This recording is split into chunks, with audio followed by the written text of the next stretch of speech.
بسم اللہ الرحمن الرحیم۔ ڈسکور اوریجنل کے معزز ناظرین، السلام علیکم۔ اب کس نمبر 730 ملاحظہ فرمائیں۔ اور یہ بات ہم اکبر خان پر بھی واضح کر چکے ہیں۔ رابعہ بولی، روزینہ بیزار اور خاموش بیٹھی نہ جانے کیا سوچ رہی تھی۔ اچانک اس نے سر اٹھا کر میری طرف دیکھا تو میں نے ہونٹوں پر انگلی رکھ کر اسے خاموش رہنے کا اشارہ کیا۔ جو باتیں ہم کر رہے ہیں وہ ریکارڈ ہو رہی ہیں، اس میں تمہاری آواز شامل نہیں ہونی چاہیے۔ میں نے کاغذ کے ایک پردے پر لکھا اور اسے پکڑا دیا۔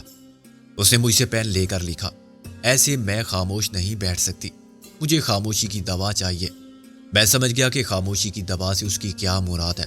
میں نے غالب اور نازو کو اشارہ کیا کہ وہ اپنی باتیں جاری رکھیں اور خود بادل نوخاستہ روزینہ کے لیے شراب کی بوتل لینے چلا گیا۔ واپس آ کے میں نے واش بیسن میں ہاتھ اچھی طرح دھوئے۔ اس کے باوجود مجھے یہ احساس رہا کہ میں نے ایک حرام اور ناپاک چیز کو چھوا تھا۔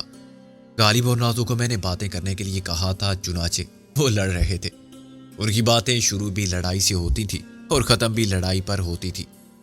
تم تو خود بھوت ہو، نازو بولی۔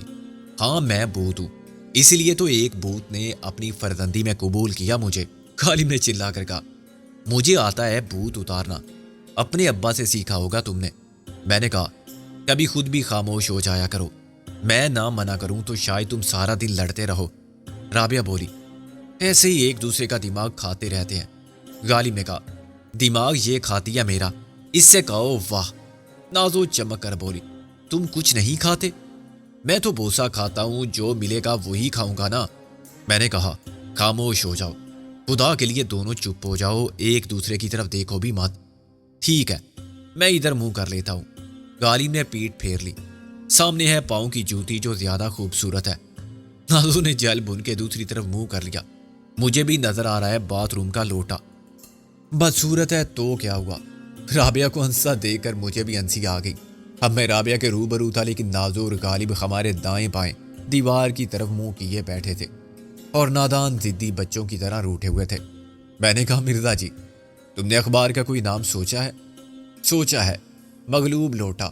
غالب نے کہا، مظلوم جوتی بھی اچھا نام ہے۔ نازو بولی۔ رابعہ نے کہا، نام ایسے نہیں رکھا جاتا، میرا تو ایسے ہی رکھا گیا تھا۔ دادا جان کا خیال تھا کہ نام سے بڑا فرق پڑتا ہے۔ اسد اللہ غالب ثانی بن کے میں شاعری میں وہ نام پیدا کروں گا کہ لوگ اصل غالب کو بھول جائیں گے۔ آج تک ایک شعر نہیں گڑھ سکا میں۔ اب ایک خاتون ہے بڑی خونخوار قسم کی، مگر نام ہے ان کا نزاکت۔ انہیں چھوڑو، یہ سیریس نہیں ہو سکتے۔ رابعہ بولی، میرا خیال ہے کہ اس اخبار کے لیے دفتر میرے آفس کو بنا لیا جائے۔ آئیڈیا تو برا نہیں، میں نے کہا۔ اس سے بہتر اور موزوں جگہ اخبار کے لیے کہاں ملے گی؟ رابعہ نے مجھے قائل کرنے کے انداز میں کہا، قریبی ٹرسٹ کے اخبارات ہیں اور پاکستان ٹائمز۔ میں نے کہا، ٹرسٹ کی تحویل میں آ کے کیا سے کیا ہو گئے؟ پروگریسو پیپرز کی ملکیت تھے تو ان کا بڑا نام تھا، اب ٹرسٹ کا نام ہے مگر ٹرسٹ نہیں۔ مرحوم سول اینڈ ملٹری گزٹ بھی آگے سے شائع ہوتا تھا، آج تک بلڈنگ کا وہی نام ہے۔ رابعہ بولی، کیسا عالمیہ ہے کہ 100 سال سے زیادہ عرصہ جاری رہنے والا اخبار بند ہو گیا۔ غالب نے آ بھری، مجھ پر رکت طاری ہو رہی ہے اس خیال سے کہ ایک دن وہ اخبار بھی بند ہو جائے گا جس کو ہم چلائیں گے، بلکہ دوڑائیں گے، یوں کہ سارے اخبار پیچھے رہ جائیں گے۔ میں نے کہا، اس میں میرا کالم روز چھپے گا، عنوان ہوگا جھوٹی باتیں اور لکھنے والا ہوگا سچا آدمی۔ یہ ایک کلمی نام ہوگا، ونڈرفل۔ رابعہ نے خوش ہو کر کہا، مجھے یقین ہے کہ اسی کی مقبولیت پر اخبار چل جائے گا۔ غالب نے ایک دم پلٹ کے کہا، اخبار چلتا ہے ایڈیٹر کے نام پر، کامریڈ چلتا تھا مولانا محمد علی جوہر کے نام پر، زمیندار صرف مولانا ظفر علی خان کے دم سے تھا، پھر چراغ حسن خسرت اور عبد المجید سالک۔ میں نے کہا، اچھا یار، ہم مان لیتے ہیں مروت میں کہ اخبار تمہارے نام پر چلے گا۔ سچا آدمی اپنے کالم میں چودھری دلاور جیسے لوگوں کے بارے میں انکشافات کرے گا تو تہلکہ مچ جائے گا۔ غالب بولا۔ میں نے کہا، روز کے عزت کا نوٹس ملے گا یا کوئی دھمکی ملے گی؟ اب نازو نے پلٹ کر کہا، بدنام جو ہوں گے تو کیا نام نہ ہوگا؟ یہ تو بڑا اچھا ہوگا اگر ہمارے خلاف مقدمات قائم ہو جائیں، مفت کی پبلسٹی ملے گی ہمارے دشمنوں کے ذریعے۔ رہی صحیح کسر عدالت میں پوری ہو جائے گی جب ہماری قانونی مشیر مس رابعہ کاری جیرا میں ان کے بخیے ادھیڑیں گی۔ غالب خوش ہو کر بولا، مس رابعہ نہیں، Mrs Sikandar Rabia, legal adviser. یعنی مشیر قانونی نازو نے اسے ٹوکا۔ اور جرائم کی دنیا کے راز فاش کریں گی ہماری کرائم رپورٹر مسز نزاکت غالب۔ میں نے فوراً جوابی حملہ کیا۔ بڑے بڑے مجرم ان کے نام سے تھر تھر کانپتے نظر آئیں گے۔ پولیس والے سر پکڑ کے روئیں گے۔ سر پکڑ کے نہیں، پیٹ پکڑ کے، غالب بولا، جو ان کی شخصیت کو زیادہ رسوا کرتا ہے۔ جب بیلٹ اترتی گیا تو اسی پیٹ پر سے۔ آدھے گھنٹے بعد غالب نے روزینہ کے کمرے میں جا کے ٹیپ ریکارڈر میں کیسٹ کو پلٹ کے لگایا۔ اکبر خان نے یہ کام روزینہ کے سپرد کیا ہوگا، مگر وہ ہمارے کمرے میں بے خبر سو رہی تھی۔ وہ میری طرف سے ٹھکرائے جانے کی ذلت کے احساس کو مٹانے کے لیے مسلسل پیتی رہی تھی۔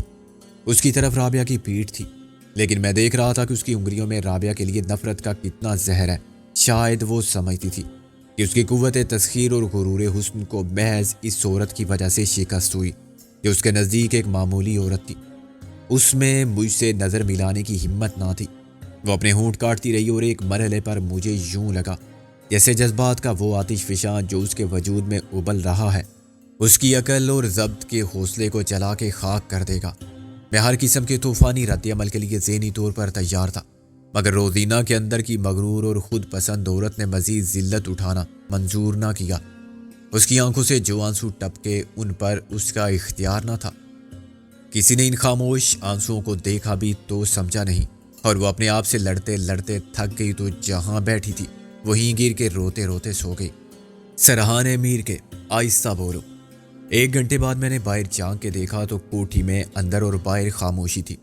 رات کا پوری اسرار اندھیرا تھا جو ہر جگہ جلنے والی روشنی کو جل دے کر چوروں کی طرح ہر کونے میں چھپا بیٹھا تھا۔ رات کے 8:30 بجے تھے اور کوئی ملازم کسی بھی وقت ڈنر کے لیے پوچھنے آ سکتا تھا۔ ابھی تک قسمت ساتھ دے رہی تھی، آج رات اکبر خان موجود نہیں تھا۔ پھر ہم وہ کیسٹ ضائع کر چکے تھے جو ہمارے سارے راز فاش کر دیتا، اور اب اکبر خان کے لیے وہ کیسٹ رہ گیا تھا جس میں نہ ہمارے لیے خطرے کی بات تھی اور نہ اکبر خان کے لیے شک کی۔ بس ایک خیال کی خلش تھی جو صرف میرے دل کو بے قرار کر رہی تھی۔ کیا روزینہ اپنی تذلیل کا بدلہ یوں نہیں لے سکتی کہ اکبر خان کو اصل صورتی حالات سے آگاہ کر دے، اسے وہ سب بتا دے جو کیس پر سے تو حرف غلط کی طرح مٹایا جا چکا تھا مگر اس کے دماغ سے نہیں کھرچا جا سکتا تھا۔ سچ بول کے وہ زیادہ معتبر ہو سکتی تھی اور یہ کوئی مشکل کام بھی نہیں تھا۔ اکبر خان کو شک بھی نہ ہوتا کہ وہ کسی انتقامی جذبے سے مغلوب ہو کے سچ بول رہی ہے۔ تذلیل کا داغ نظر نہ آئے مگر اس کی اپنی ذات مظلوم ہو، معصوم نظر آئے۔ غالب نے میرا کندھا ہلا کر کہا، بڑے بھائی کیا دل نہیں چاہتا یہاں سے جانے کو؟ داغ مفارقت کے خیال سے دل پریشان ہے؟ ہاں پریشانی تو ہے، میں نے چونک کر کہا۔ ہاں رابعہ، تمہارے سکندر اعظم عرف ہرجائی بالم نے کیا ٹکا سا جواب دیا ہے؟ ہاں رابعہ، تمہارے سکندر اعظم عرف ہرجائی بالم نے کیا جواب دیا ہے تمہیں؟ غالب آواز میں رکت پیدا کر کے بولا۔ کیا ہے وہ دردناک فلمی شعر؟ میں نے خفت سے رابعہ اور نازو کی طرف دیکھا جو میری محویت کا کچھ اور ہی مطلب نکال رہی تھی۔ بکو مت، پریشانی کا سبب کچھ اور ہے جو میں نے ابھی تک تمہیں نہیں بتایا۔ معلوم ہے ہمیں، سب کو نظر آ رہا ہے، اندھے نہیں ہیں ہم سب۔ غالب نے بولنا شروع کیا۔ تم بھلا کیوں بتاؤ گے ایسی بات ہمیں، لیکن تاڑنے والے قیامت کی نظر رکھتے ہیں۔ ماری گئی رابعہ، مارے جاؤ گے تم میرے ہاتھوں، میں نے بگڑ کر کہا۔ فضول بولتے جا رہے ہو، اصل بات کا پتہ نہیں ہے۔ اچھا تو تم کچھ بولو، نازو نے کہا۔ آپ بتا دیں اصل بات۔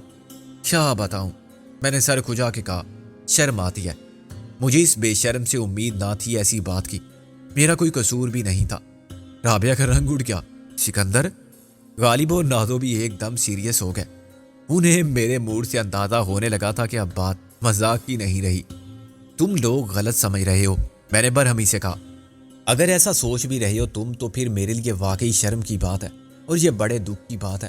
اگر اتنا کمزور اور ناقابل اعتبار ہے ہمارے درمیان اعتماد کا رشتہ، مت کرو ایسی دل دکھانے والی باتیں سکندر، رابعہ نے افسردگی سے کہا۔ میرے اعتماد کو بلا وجہ الزام مت دو، نہ تم چور ہو نہ تمہاری داڑھی ہے اور نہ اس میں کوئی تنکا جس کی طرف تمہارا ہاتھ جائے۔ غالب نے کہا، پھر یہ پریشانی کیسی؟ میں نے انہیں بتا دیا کہ کس طرح روزینہ نے مجھے ورگلانے کی پوری کوشش کی تھی اور کس طرح میں نے اسے ٹکرا دیا تھا۔ اس کے بعد یہ اندیشہ باقی رہتا ہے کہ وہ اپنی ذلت کا انتقام لینے کے لیے اکبر خان کو ہمارے خلاف بھڑکا دے، یہ بتا دے کہ اصل کیس تو ہم نے زبردستی حاصل کر لیا تھا، بعد میں جو کچھ ریکارڈ ہوا سب بکواس ہے۔ اصل بات کو وہ بڑھا چڑھا کے بھی بتا سکتی ہے۔ غالب اور نازو کے اونٹوں پر بڑی شریر مسکراہٹ تھی جو مجھے مزید خفت میں مبتلا کر رہی تھی، لیکن رابعہ بھی اپنے بے بنیاد شک اور حسد کے جذبات پر شرمندہ تھی، چنانچہ وہ ذہنی طور پر میرے ساتھ ہو گئی تھی۔ اس نے کہا، اسے چھوڑ جانے کی صورت میں یہ خطرہ تو باقی رہے گا۔ غالب نے ساری لایا، اور اسے ساتھ لے جانے کی صورت میں کیا ہوگا؟ یہ بھی سوچ لو مس رابعہ قاری ایڈوکیٹ۔ میں نے کہا، چلو فیصلہ تم کرو، میں تو یہ کام نہیں کر سکتا۔ تم اس کا گلا گھونٹ سکتی ہو تو آگے بڑھو، ختم کرو سارا جھگڑا۔ غالب بے اختیار ایک قدم پیچھے ہو گیا۔ میں؟ تم حکم بھی دو تو میں ایسا نہیں کر سکتا، یہ تو قتل ہوگا۔ تم نازو، تم تو بہت بہادر ہو، میں نے تلخی سے کہا۔ ایک ہاتھ مار کے اس کی گردن توڑ دو۔ نازو نروس ہو گئی۔ یہ تم کیسی باتیں کر رہے ہو؟ تم بھی تو بہت بول رہی تھی، باتیں کرنا واقعی آسان ہوتا ہے، رابعہ نے فخریہ لہجے میں کہا۔ نازو نے مجروح نظروں سے اسے دیکھا۔ رابعہ باجی، آپ جانتی ہیں ہم سب مذاق کر رہے تھے۔ اچھا ختم کرو یہ باتیں، اسے ہم ساتھ لے جائیں گے اور بعد میں سوچیں گے اس کے بارے میں نے فیصلہ کرتے ہوئے کہا۔ لیکن اسی وقت ایک غیر متوقع بات ہوئی۔ کسی نے بند دروازے پر دستک دی۔ کوئی ملازم ہوگا، اب ڈنر کا کہنے آیا ہوگا، میں نے کہا، اور دروازے کی طرف بڑھ گیا۔ میں دیکھتا ہوں، تم ذرا اس پر کوئی چادر وغیرہ ڈال دو، روزینہ پر۔ میں نے دروازہ تھوڑا سا کھولا تھا کہ شان اسے دھکیل کر اندر آ گیا اور پھر بند کر کے کھڑا ہو گیا۔ اس کی صورت پر بدحواسی کے آثار تھے۔ شان، تم؟ میں نے حیران ہو کر کہا، کیا بات ہے؟ تم اندر آتے آتے کہاں غائب ہو گئے تھے؟ رابعہ اپنی حیرت کے صدمے سے سنبھل کے بولی۔ یہ سب میں پھر بتاؤں گا، وہ بولا۔ میں بڑی مشکل سے پہنچا ہوں یہاں، یہ بتانے کے لیے کہ آپ سب لوگ خطرے میں ہیں۔ میں نے اسے تسلی دینے کے انداز میں کہا، آرام سے بیٹھو اور پوری بات بتاؤ، واپس کیوں چلے گئے تھے تم؟ بیٹھنے کا وقت نہیں ہے، اسے خشک ہونٹوں پر زبان پھیر کر کہا۔ جب میں پہلے آیا تھا تو اکبر خان نظر آ گیا تھا مجھے، وہ دیکھ لیتا مجھے یہاں تو بڑی گڑبڑ ہو جاتی۔ وہ جانتا ہے تمہیں؟ تم ہر روز اس کو اخبار دیتے ہو۔ ہاں، مگر وہ میری اصلیت نہیں جانتا۔ تمہاری اصلیت کچھ اور ہے؟ میں نے کہا۔ اس نے اقرار میں سر ہلایا۔ اگر میں آپ سے ملنے آتا تو شاید اسے شک ہو جاتا، اس لیے میں واپس چلا گیا تھا۔ تم پوری اسرار بننے کی کوشش کر رہے ہو نورے چشم، غالب نے کہا۔ ایسی کیا بات ہے؟ لمبی بات ہے، پھر بتاؤں گا آپ کو، اس نے نروس لہجے میں کہا۔ میں باہر انتظار کر رہا تھا کہ اکبر خان چلا جائے یا آپ باہر آ جائیں تو میں بات کروں۔ میں دور سے گیٹ کو دیکھ رہا تھا۔ اسے تو باہر گئے ہوئے دیر ہو گئی، رابعہ بولی۔ ہاں، اس کی کار نکلی تو میں بھی نکلا۔ تم چھپے ہوئے تھے کہیں؟ پارک میں بیٹھا ہوا تھا، ایک بینچ پر۔ بینچ کے چاروں طرف گھنی تراشی ہوئی جھاڑیاں ہیں، اس نے وضاحت کی۔ اکبر خان کی گاڑی گزرتے ہی ایک اور گاڑی گیٹ پر آ گئی۔ وہ کافی دور کھڑی تھی اور کافی دیر سے وہیں تھی، اس لیے میں نے پہچان لیا۔ اس میں سے کوئی اترا جس کا چہرہ اور جسم چادر میں لپٹے ہوئے تھے۔ وہ چوکیدار کے کیبن میں گیا۔ میرا خیال تھا کہ اکبر خان کا کوئی ملنے والا ہوگا، پتہ چلے گا کہ وہ ابھی گیا ہے تو لوٹ جائے گا، یا انتظار کرنا چاہے گا تو کار اندر چلی جائے گی۔ مگر کار 10 منٹ تک وہیں کھڑی رہی، اس کا انجن چلتا رہا۔ غالب بولا، بہت غور سے نوٹ کرتے ہو تم ساری باتیں، پورا سراغ رساں ہے یہ تو۔ رابعہ بولی، وہ دراصل اس سڑک پر ٹریفک زیادہ نہیں ہے، اور جب آدمی فارغ بیٹھا ہو تو سب دیکھتا رہتا ہے۔ ایک ہی کار نظر آئی تھی مجھے، اور اس کا رنگ بھی عجیب سا تھا، کچھ ہرا کچھ پیلا لیمن جیسا، اس لیے نمایاں تھا۔ میں نے کہا، کیا فاکس ویگن تھی؟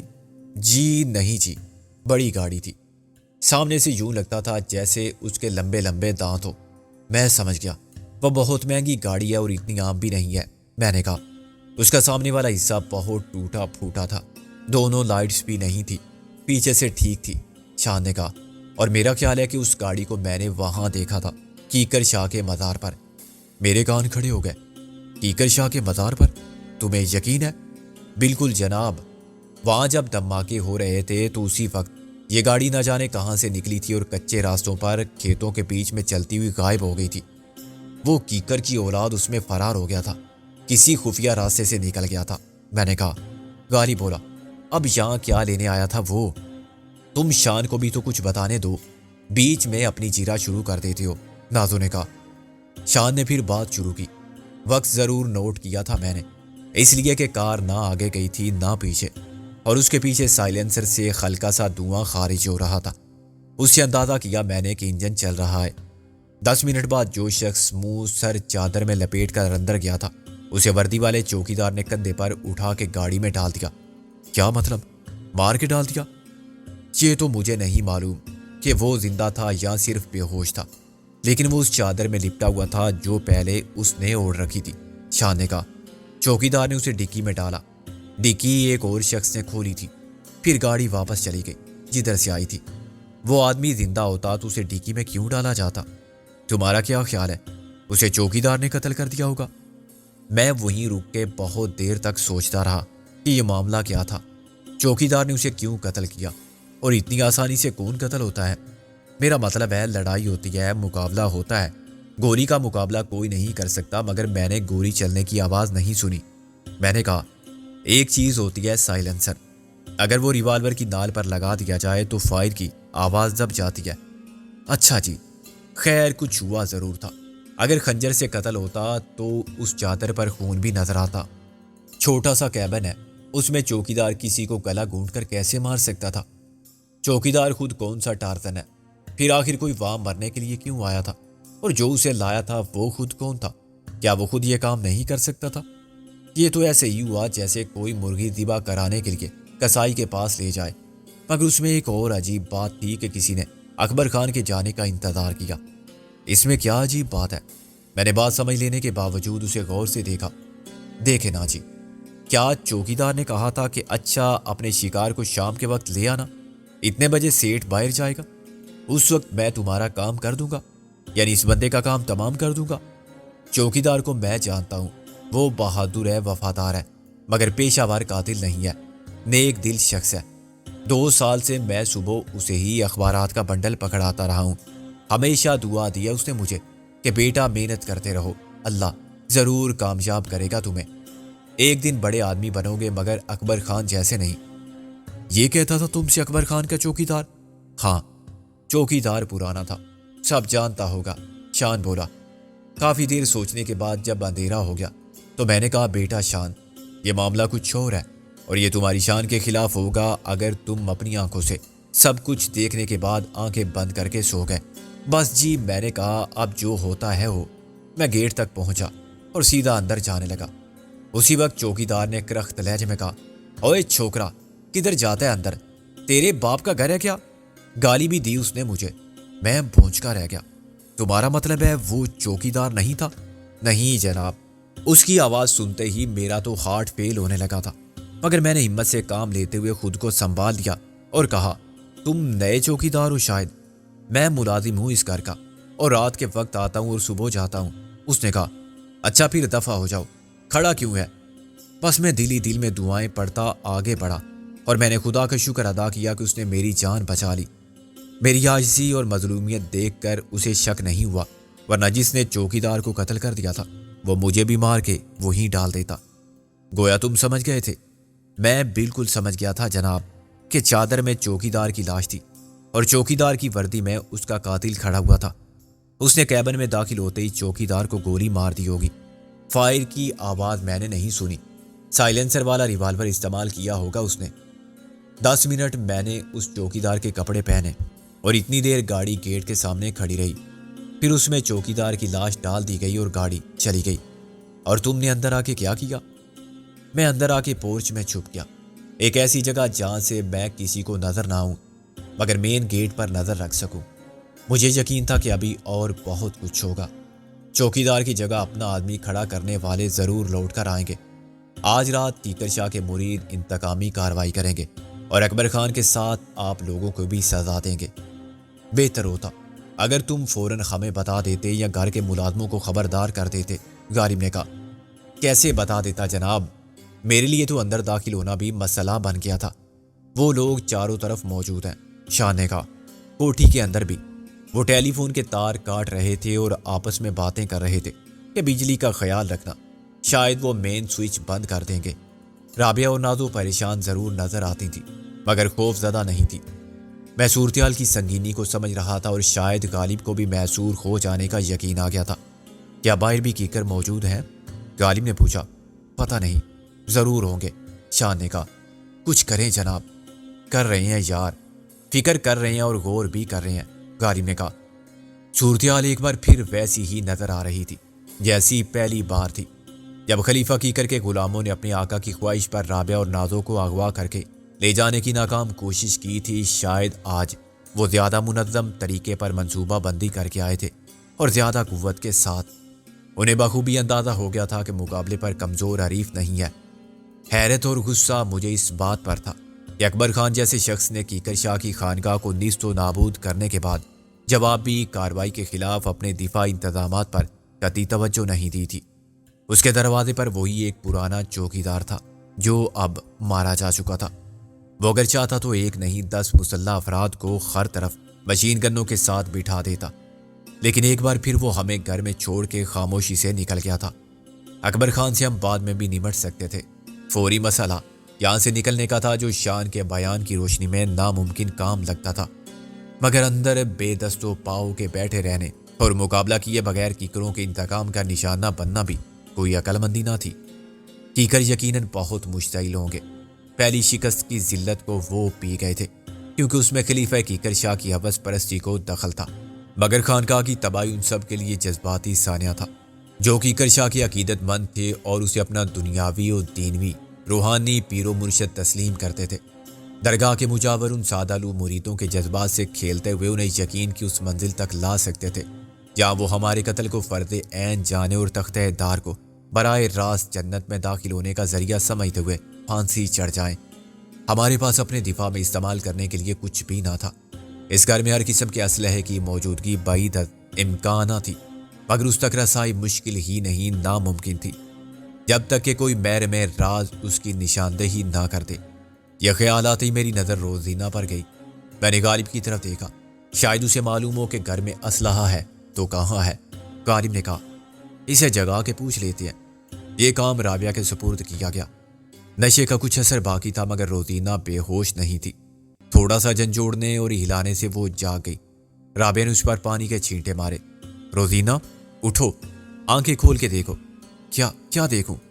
کچھ نہیں دیکھنا مجھے۔ وہی خواب اچھا تھا جو میں دیکھ رہی تھی۔ وہ کسمسائی اور کروٹ لے کر پھر سو گئی۔